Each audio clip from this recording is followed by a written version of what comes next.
여러분들 혹시 이런 경험 있으세요? 회사를 다니면서 내가 그리스도인이기 때문에 피해를 보거나 그리스도인이라서 회사 안에서 관계가 서먹서먹했던 그러한 경험들. 또 때로는 교회에서 봉사를 하거나 예배에 참석한다라는 이유로 가정에서 아니 엄마는 왜 그래? 엄마는 너무 지나쳐. 혹은 남편에게 여보 적당히 해. 뭐 이런 표현 들어보신 적 있으실까요? 신앙을 지키려고 했는데 또 혹은 때로는 이 신앙을 지키려고 하는 그 순간 고난이 더 심각해져 버릴 때 정직하게 살려고 하는데 거짓을 일삼는 사람들에게 밀려서 실패했을 때 이러한 경험들이 우리 가운데는 분명 있을 겁니다. 우리의 마음에 이러한 상황들 속에서 가장 먼저 떠오르는 마음이나 혹은 생각이 있다면 억울하다라는 그런 단어일 거예요. 신앙을 지키며 살아간다는 것은 쉽지 않습니다. 그리고 신앙을 지키며 살아간다는 것은 때로는 정말 억울할 때가 많고 섭섭할 때가 있어요. 또 신앙을 지키며 살아가기 때문에 뭔가 손해보는 것 같고 신앙을 지킨다라는 것 때문에 아무런 유익이 없는 것처럼 보일 때가 많은 게 우리들의 인생입니다. 오늘 본문의 사도 바울도 마찬가지였습니다. 우리 오늘 본문의 사도 바울은 우리 1절에서 보면 바울이 공회를 주목하여 이르되 라고 말하는 거 보니까 공회 앞에 서게 된 상황이었죠. 바울은 복음을 전하기 위해서 열심을 다하고 그리스도인으로서 그리스도인답게 살려고 그렇게 최선을 다했지만 그에게 오는 상황은 공회 앞에 불려가 비판을 받고 또 재판을 당하는 상황이었습니다. 그리스도인답게 살려고 하는 우리들의 인생, 그리스도인에 합당하게 살아갔던 바울의 인생 가운데 놓여있는 이 상황은 결코 순탄하지 않고 좋지 않은 상황이었죠. 그도 우리와 같이 그 마음속에 억울함으로 가득 차 있었을까요? 본문을 통하여서 우리 바울의 마음과 생각, 그리고 그리스도인으로서 살아간다라는 이 삶이 어떠한 삶인지 그것을 함께 살펴보고자 합니다. 오늘 본문 1절에서 바울은 이 공회 앞에서 이렇게 선포합니다. 여러분 형제들아, 오늘까지 나는 범사에 양심을 따라 하나님을 섬겼노라 하거늘 이라고 나와요. 오늘까지 나는 범사에 양심을 따라 하나님을 섬겼다. 그쵸. 바울이 지금까지 바울의 인생을 보면 그리스도인으로서 그리스도인답게 살아가다가 결국 이렇게 끌려왔어요. 하나님을 섬기는 그 인생, 양심을 따라 하나님을 섬겼다. 여러분들 이 본문에서 양심이라는 단어를 보면 어떤 생각이 떠오르십니까? 아마도 양심이라는 단어, 양심적인 사람 하면 우리들의 머릿속에서는 착하거나 혹은 법 없이도 살 수 있는 사람, 그러한 사람들을 양심적인 사람, 양심이 있는 사람이다라고 생각할 거예요. 국어사전에서 양심의 뜻을 찾아보면 이렇게 나옵니다. 양심, 사물의 가치를 변별하고 자기의 행위에 대하여 옳고 그름과 선과 악의 판단을 내리는 도덕적인 의식. 그러니까 도덕적인 의식을 양심이다라고 국어사전에서는 표현하고 있어요. 그런데 본문에서 말하는 양심은 우리가 알고 있는 양심과는 다른 뜻을 갖고 있습니다. 오늘 본문에서 양심이라는 단어는 시네이데시스라고 하는 헬라어 단어를 쓰는데요. 이 단어는 하나님 말씀에 의하여 훈련된 내면의 판단력을 의미합니다. 쉽게 말하면 헬라어 단어로서 양심이라는 단어는 하나님의 말씀으로 훈련되어져서 내가 삶을 살아가는 데 있어서 말씀으로 분별할 수 있는 능력이 있다. 그러면 양심적인 사람이다 라고 표현하는 거예요.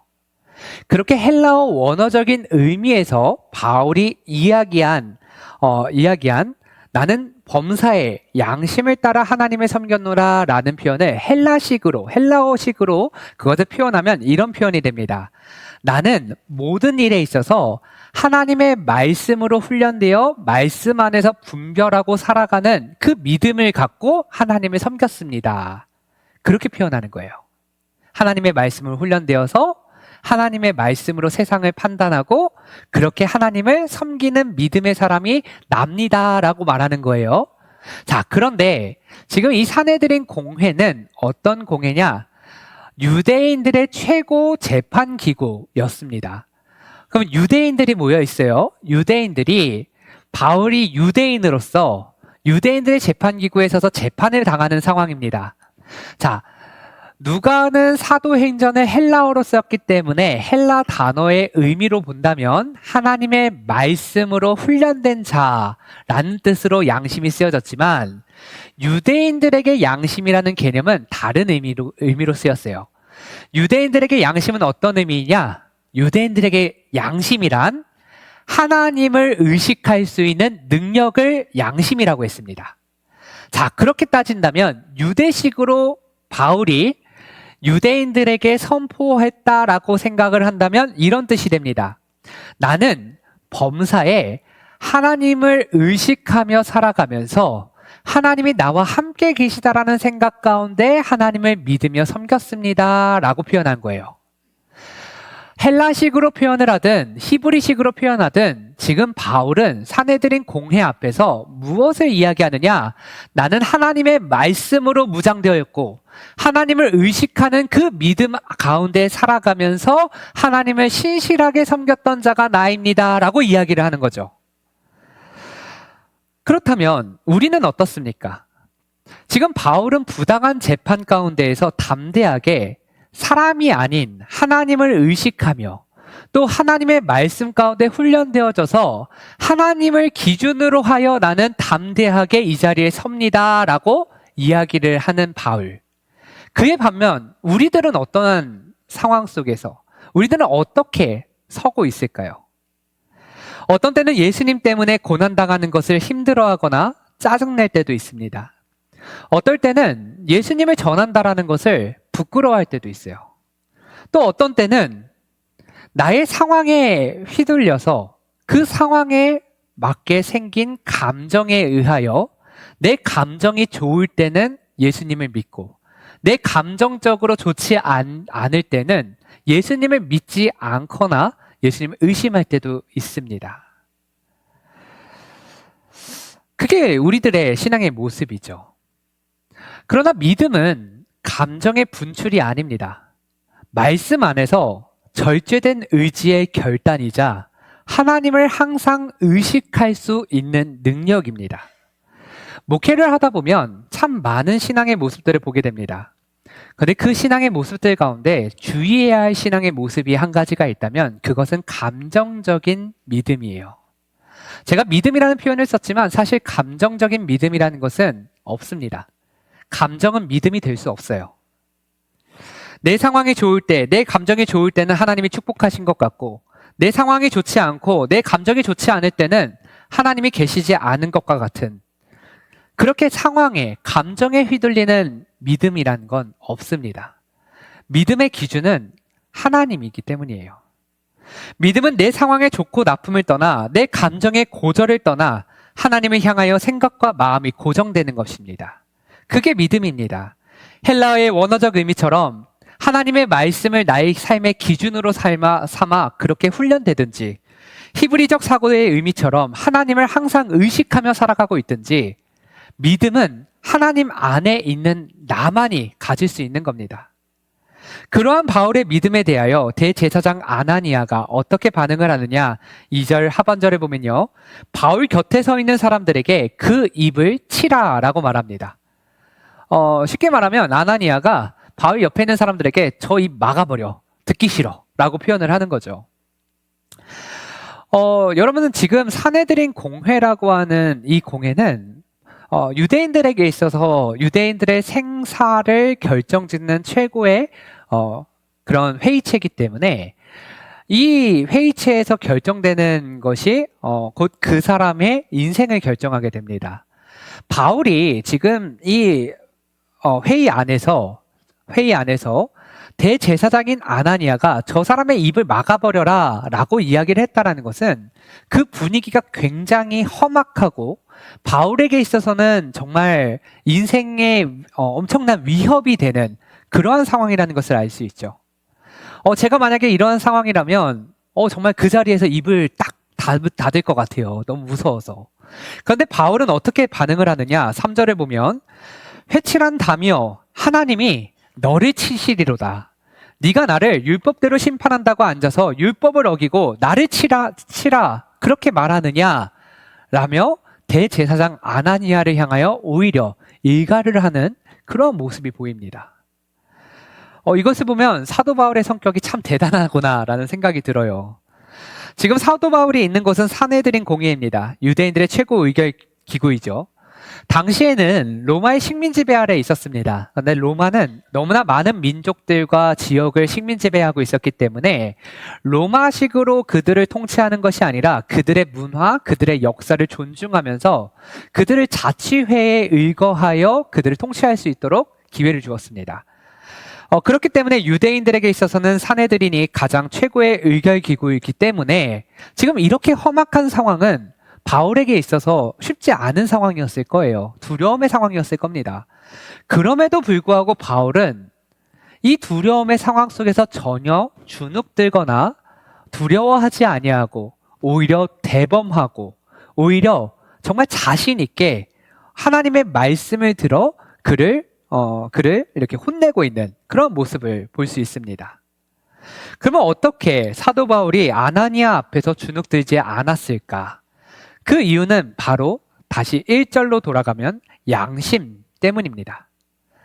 하나님을 의식하는 중심이 그에게 있었기 때문에 그를 둘러싸고 있는 상황, 그에게 혼을 내고 있는 대제사장 아나니아의 권위, 또 그를 둘러싸고 있는 세상의 공격 가운데서도 담대하게 맞설 수 있었던 것이죠. 사람이 살아가는 데 있어서 자존감이라는 감정이 참 중요합니다. 자존감을 무너뜨리면 인간은 인간 구실을 하지 못합니다. 어떤 사람이 있습니다. 그 사람은 늘 다른 사람의 인정과 평가에 귀를 많이 기울이는 사람이에요. 그렇게 자존감이 다른 사람의 평가에 달려있게 되면 그 다른 사람의 비판설인 그런 말 한마디에 이 사람의 자존감이 무너질 수 있죠. 또 때로는 어떤 사람이 있어요. 자신의 능력, 자신의 학식을 자랑으로 여기는 사람이 있습니다. 그것으로 자신의 자존감을 형성한 사람은 자기보다 더 뛰어난 사람 앞에서 그 자존감이 무너지게 되어 있습니다. 나라고 하는 사람의 자존감이 형성될 때에 그 자존감이 무엇으로 인하여 형성되었는가? 그게 굉장히 중요합니다. 바울은 그리스도인으로서 그리스도인의 자존감이 어떻게 형성되었는지를 너무나 잘 보여주고 있어요. 어떻게 형성되었습니까? 바로 양심으로 형성되어 거예요. 우리로 표현하면 양심이 아니라 하나님을 향한 믿음이죠.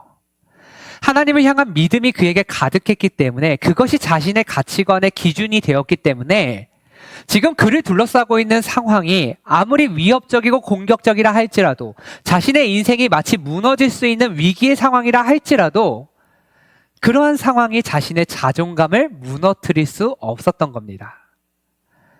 하나님을 의식하는 마음이 그를 굳건하게 지탱했고요.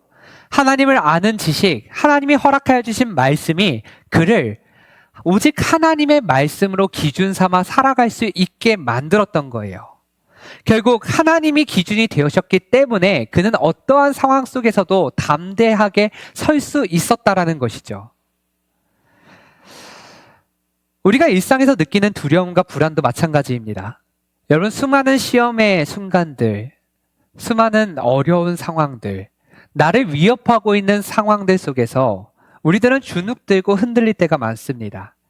그러나 우리가 예수 그리스도를 만났고 예수 그리스도께서 나를 사랑하신다는 걸 경험하게 되면 나의 자존감은 나의 어떠한 상황이나 나를 둘러싸고 있는 세상에 의하여서 형성된 것이 아니라 예수 그리스도로 인하여서 형성된 것이기 때문에 우리는 안전할 수 있는 거예요.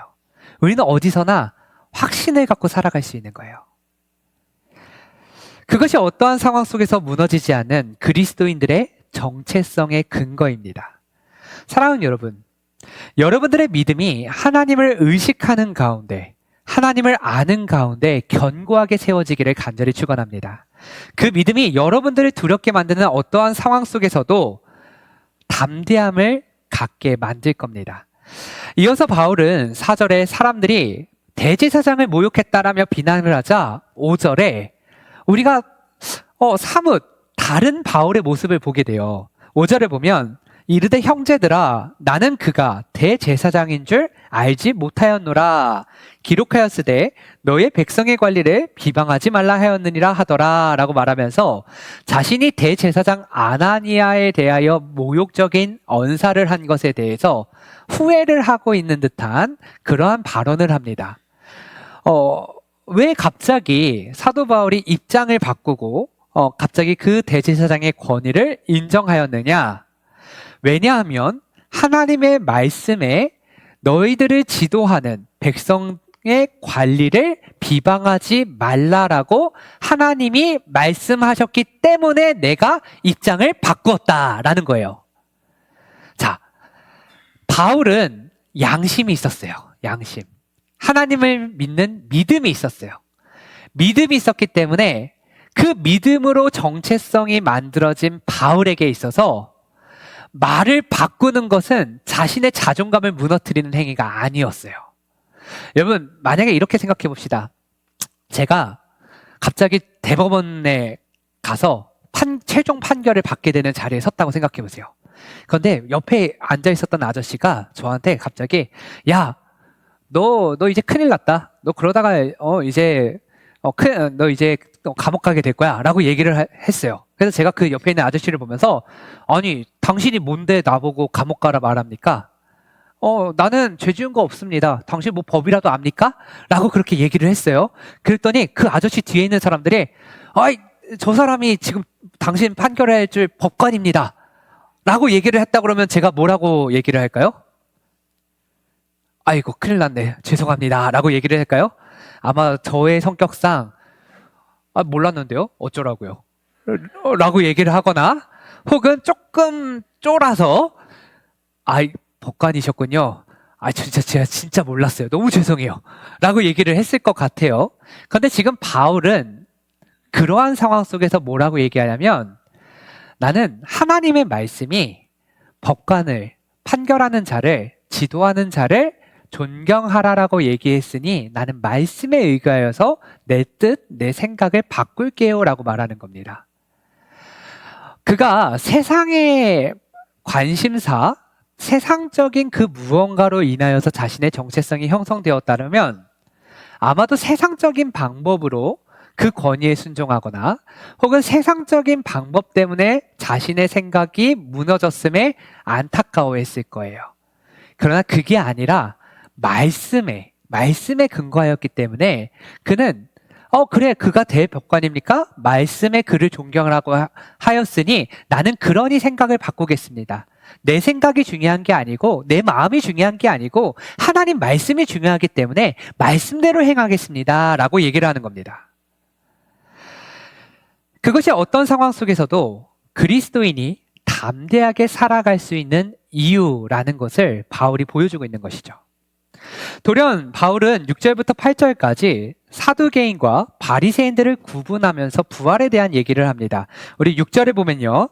바울이 그중 일부는 사두개인이요 다른 일부는 바리새인인 줄 알고 공회에 외쳐 이르되 여러분 형제들아 나는 바리새인이요 또 바리새인의 아들이라 죽은 자의 소망 곧 부활로 말미암아 내가 신문을 받노라 라고 말합니다.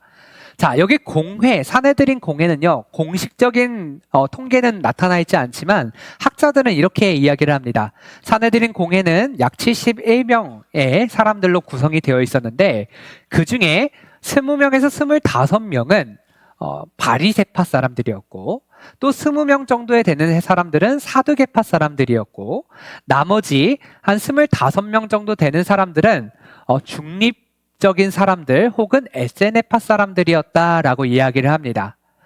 그러니까 바리새파 오늘날 우리 정치를 보면 여당과 야당이 거의 양분이 되어 있지만 그 당시에는 세 개의 큰 당들이 균형 있게 모여서 균형 있게 재판을 했었던 게 사내들인 공회였어요. 그 공회 앞에서 지금 바울이 사두개파 사람들과 바리새파 사람들이 있다라는 것을 보고 부활에 대해서 이야기를 하면서 뭐라고 얘기하느냐? 나는 바리새인 중에 바리새인의 아들이다라고 얘기해요. 이 표현은 무슨 표현이냐면 나는 뼈대 있는 바리새파 사람입니다 라고 표현을 하는 거예요. 자, 근데 바리새파 사람들은 부활에 대해서 긍정을 합니다. 부활이 있다라고 생각해요. 사두개파 사람들은 부활에 대해서 부정을 합니다. 자, 그런데 지금 뼈대에 있는 바리새파 사람입니다 라고 얘기한 바울이 지금 공회에 왜 끌려왔냐면 예수님이 부활하셨습니다라는 것을 얘기하다가 끌려온 거예요. 자, 그러면 여기서 이제 여러분들이 한번 머릿속에 저를 따라서 한번 생각해 보세요. 이번에 이제 우리 모두는 바리새파 사람이에요. 부활에 대해서 긍정하는 바리새파 사람이에요. 제가 바울입니다. 예수님의 부활을 증언하다가 끌려왔어요. 자, 예수님 부활했습니다. 여러분들 그러면 저를 보호해 줄 거예요? 보호 안 해줄 거예요? 보호해 줄 수가 없어요. 예수님이 부활했으니까. 사내들인 공회에서 부활은 인정하나 예수님이 부활한 거를 인정할 수는 없어요. 바리새파 사람들은. 하지만 부활은 부정하지 못해요.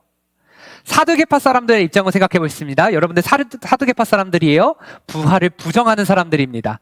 예수님이 부활하였다라는 것을 증언하다가 끌려온 바울이 부활이라는 얘기를 꺼냈어요. 그러면 여러분들 저를 어떻게 해야 됩니까? 공격해야 돼요? 말아야 돼요? 공격해야 돼요. 그런데 공격할 수 없어요. 왜냐? 공격을 하는 순간 사내들인 공회에 모여있던 연합체가 깨어지기 때문입니다. 바울은 그 틈을 정확하게 짚고 들어갑니다. 그래서 이야기를 하죠. 나는 뼈대 있는 바리새파 사람입니다. 그런데 나는 부활을 믿는 믿음 가운데 그 부활이 예수님이 부활하셨다라는 것을 나는 보았고 믿습니다 라고 얘기를 해요. 그러한 믿음 가운데 역시나 바리새파 사람들이 옹호할 수도 없고 그것을 부정할 수도 없고 사두개파 사람들도 공격할 수도 없고 공격을 안 하자니 또 그럴 수도 없는 상황 속에 바리새파 사람들과 사두개파 사람들 사이에 다툼이 일어납니다. 7절에 보니까 그 말을 한즉 바리새인과 사두개인 사이에 다툼이 생겨 무리가 나뉘어지니 이는 사두개인은 부활도 없고 천사도 없고 영도 없다 하고 바리새인은 다 있다 함이라. 결국 다툼이 발생을 합니다. 자, 지금 우리 다시 한번 정리해서 보겠습니다. 우리 1절에 그 사내들인 공회 앞에 바울이 섰어요. 2절에 보니까 대제사장 아나니아가 바울의 입을 치라라고 말하며 험악한 분위기가 형성이 됐습니다. 자, 그 장면에서 가장 연약하고 억울한 사람이 누굽니까? 바울이었어요. 자, 지금 7절까지 오니까 7절에 바울은 어떤 입장이 된 것 같아요? 제가 보기에는 바울은 마치 이 다툼을 구경하고 있는 구경꾼의 역할이 된 것 같아요.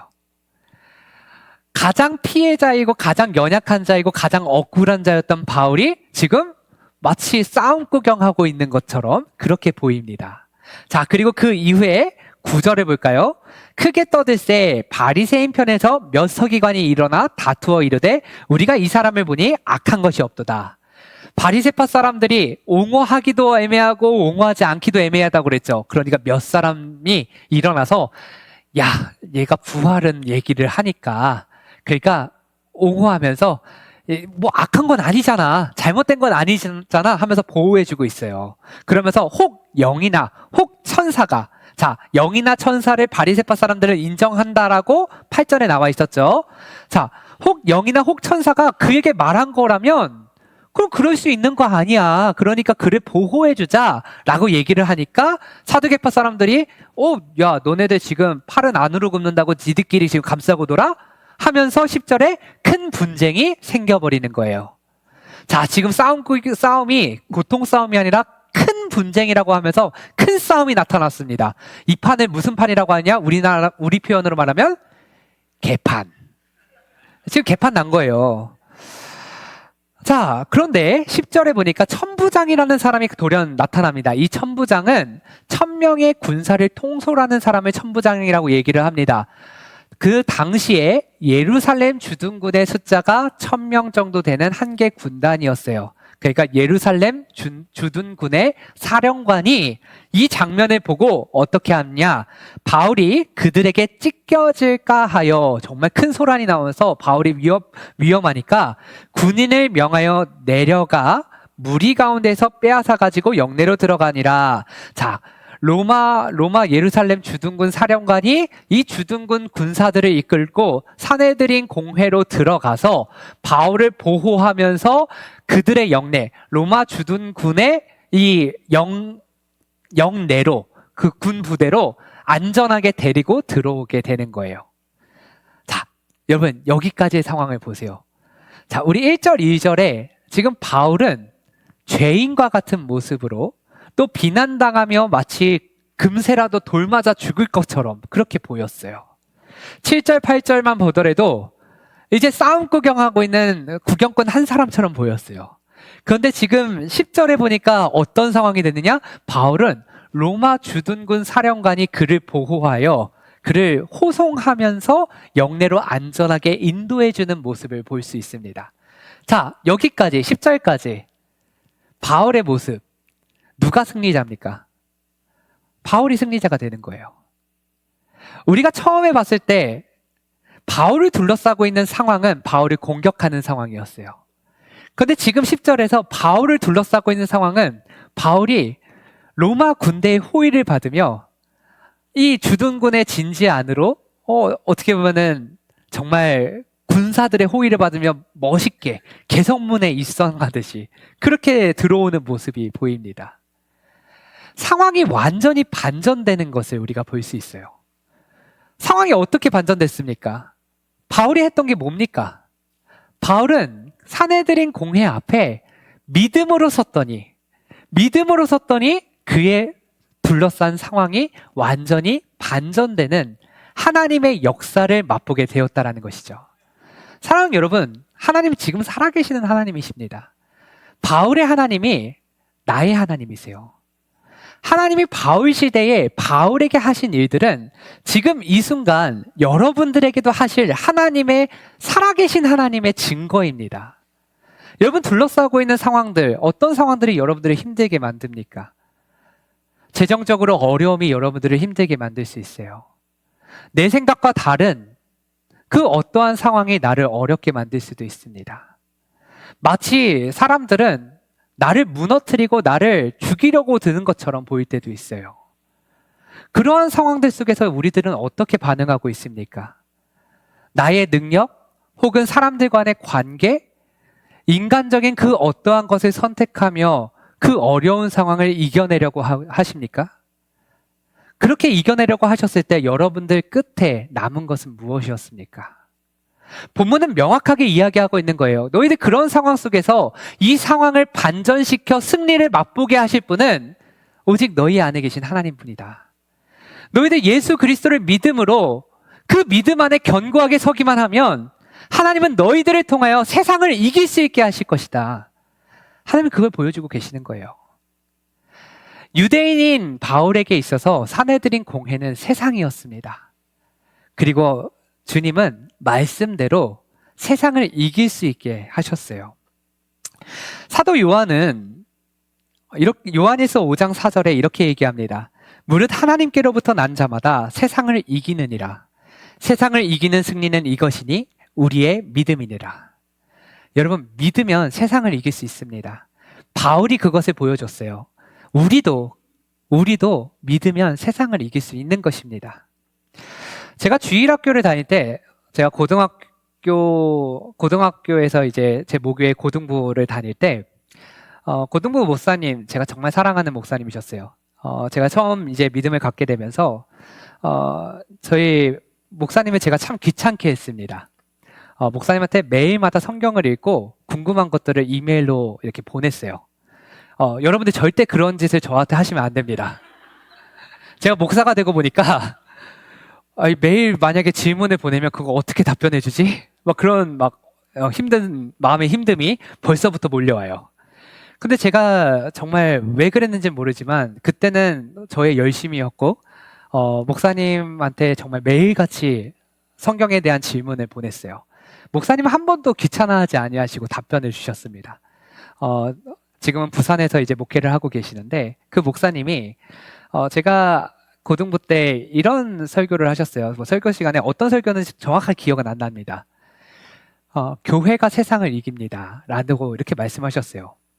근데 제가 너무 그게 크게 와닿았습니다. 또 크게 와닿을 수 있었던 이유는 저는 고등학교를 미션스쿨을 다녔습니다. 선교사님이 세운 학교였는데요. 마포삼열 목사님께서 이제 평양에 학교를 세우시고 그 학교가 6.25 전쟁 이후에 서울로 이제 넘어왔어요.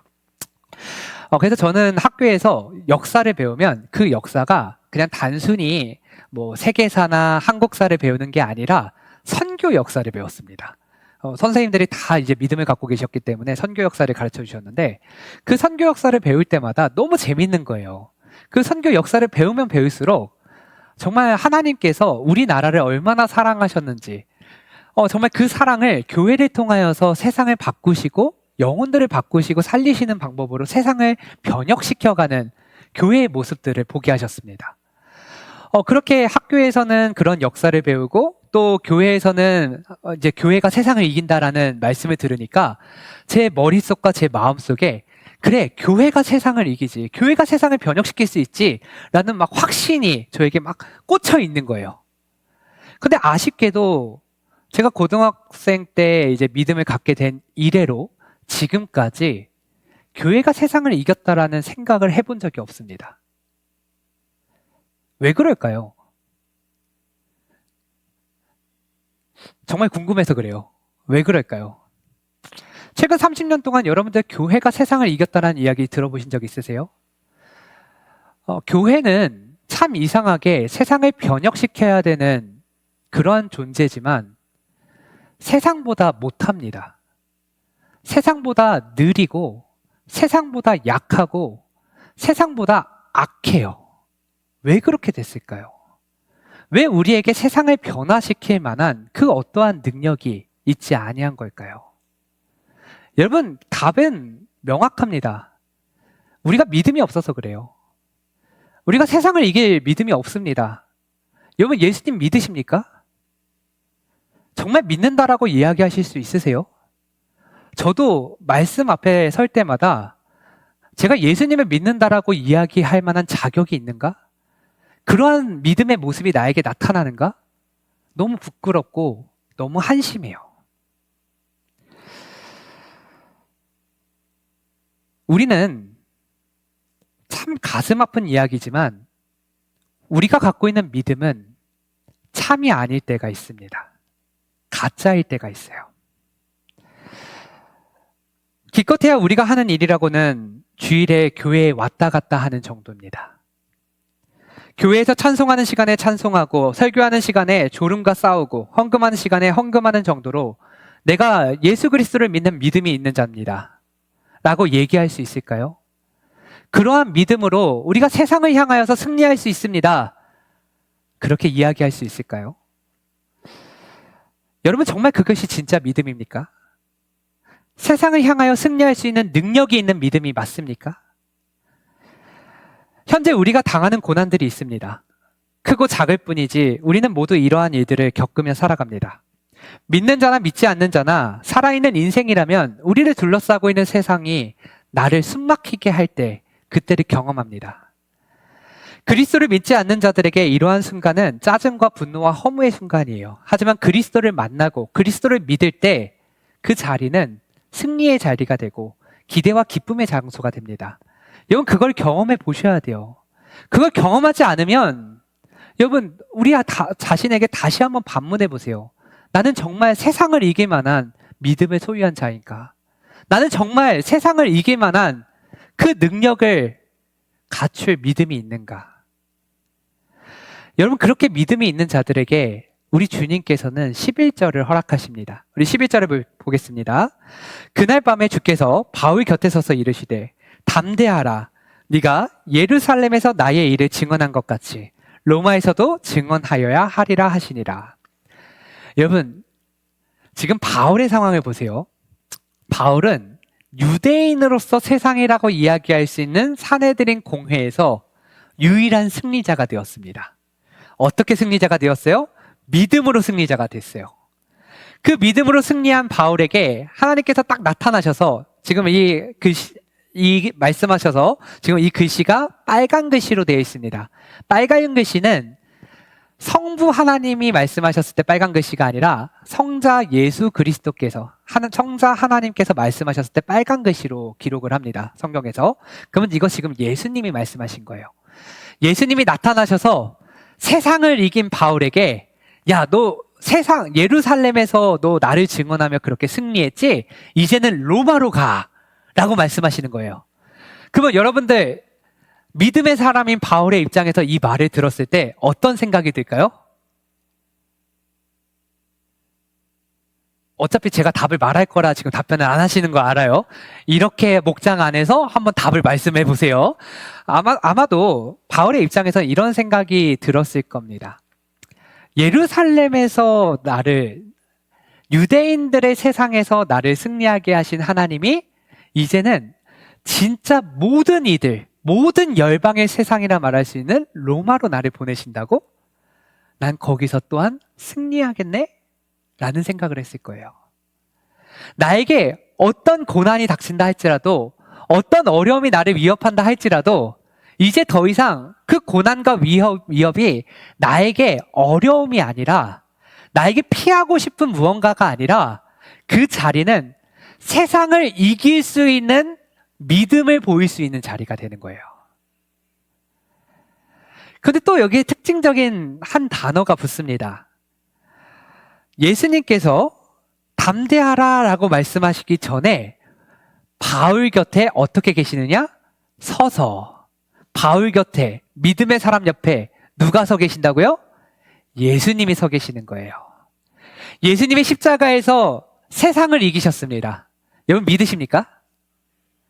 아멘 하신 분들만 믿으시는군요. 속으로 아멘 하셨다 할지라도 여러분 예수님이 세상을 이기셨어요. 그 예수님이 믿음의 사람들 곁에 서 계십니다. 믿음의 사람들 세상을 두려워할 필요가 없어요. 왜냐하면 세상을 이기신 예수님 때문에 세상이 여러분들을 두려워할 겁니다. 세상이 여러분들이 가는 그 앞걸음, 그 걸음걸음마다 세상은 여러분들을 통하여서 바뀌게 될 거예요. 그게 믿음이에요. 여러분 믿음으로 담대하시기를 바랍니다. 여러분 세상 그 어떠한 것도 여러분들 위협할 수 없습니다. 그 어떠한 것도 여러분들 넘어뜨릴 수 없습니다. 담대함으로 믿음으로 예수 그리스도와 함께 서시기를 바랍니다. 승리는 여러분들의 것임을 믿으시기를 바랍니다. 사랑하는 여러분, 오늘 이 말씀 앞에서 여러분 입술만의 신앙, 감정의 신앙을 내려놓으십시오. 상황이 어떻다 할지라도 하나님 이 상황이 해결되면 그때 내 믿음을 보일게요. 아니요, 하나님 그거 원하시지 않습니다. 하나님 내 상황이 나아지면 그때 순종하겠습니다. 그런 거 믿음 아닙니다.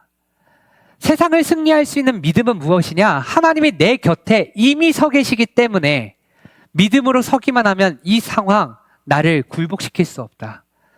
내가 믿음으로 서기만 하면 이 상황 하나님은 나와 함께하고 계시사 나를 승리케 하실 것이다. 그게 믿음입니다. 그 믿음의 사람들 여러분들이 되시기를 바랍니다. 여러분들 나중에 저는 이런 생각을 한 번 한 적이 있어요. 우리 자녀들이 나를 기억할 때 나를 어떻게 기억할까? 우리 아빠는 목사였어. 우리 아빠는 교회에서 정말 살았어. 이렇게 기억할까? 근데 그렇게 기억하면 자녀들한테도 미안하지만 아빠로서도 그렇게 좋지는 않은 모습인 것 같아요. 여러분의 인생을 다른 사람들이 어떻게 기억하셨으면 좋겠습니까? 교회를 오래 다녔던 사람? 예전에 은혜 받았던 경험이 있는 사람? 예배는 열심히 참여했던 사람? 교회에서 뭐 한다고 하면 그때 가서 자리를 잘 채웠던 사람? 하나님은 어떤 사람을 원하실까요? 주님이 찾으시는 한 사람은 이런 사람일 거예요. 내가 서 있는 이곳에 그리스도와 함께 서 있는 사람. 믿음으로 함께 서서 세상을 두려워하지 않는 사람. 예수 그리스도와 함께 서서 믿음으로 세상을 변혁시킬 수 있는 그 사람. 하나님이 찾으시는 그 사람이 여러분들 되시기를 간절히 바랍니다. 오늘 그 사람이 여러분들이 되기를, 그리고 또한 우리 교회가 그러한 믿음의 공동체가 되어 지역사회와 열방 가운데 믿음의 사람들, 믿음의 조직이 얼마나 하나님의 큰 축복을 누리는지를 증명하는 그런 증거가 되기를 간절히 축원합니다. 기도하겠습니다.